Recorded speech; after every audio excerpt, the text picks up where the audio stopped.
پیارے حضور، میرا سوال ہے کہ اللہ تعالیٰ قرآن مجید میں فرماتا ہے کہ فلسطین کی زمین میرے نیک بندوں کو ملے گی۔ کیا وہ نیک بندے جماعت احمدیہ میں سے ہوں گے؟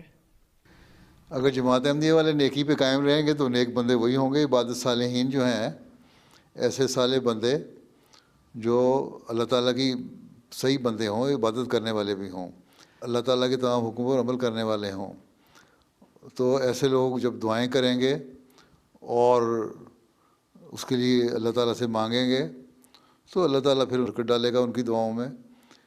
تو وہ ظاہر ہے اس زمانے میں اللہ تعالیٰ نے حضرت مسیح موعود علیہ السلام کو حضرت صلی اللہ علیہ وسلم کی غلامی میں بھیجا۔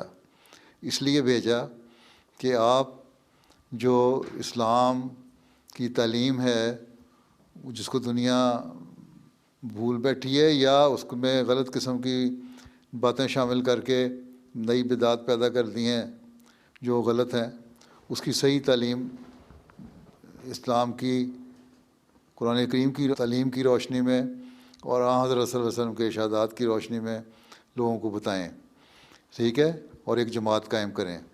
تو حضرت مسیح موعود علیہ السلام کو اللہ تعالیٰ نے ایک جماعت قائم کرنے کے لیے بھیجا۔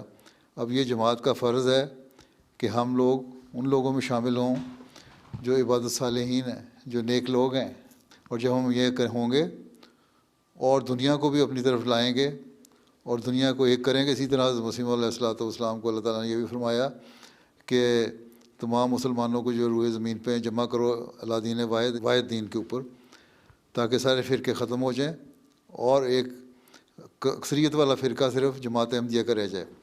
جب ایسے ہوں گے لوگ تو ان لوگوں میں عبادت صالحین بھی ہوں گے، اور ان لوگوں کی دعاؤں سے اور ان لوگوں کی کوششوں سے اللہ تعالیٰ پھر برکت ڈالے گا اور یہ ظلم ختم ہوگا اور حکومت قائم ہو جائے گی عبادت صالحین کی۔ لیکن اللہ تعالیٰ نے یہ فرمایا کہ یہودی اگر ظلم سے باز نہیں آئیں گے تو ان سے زمین چھین لی جائے گی۔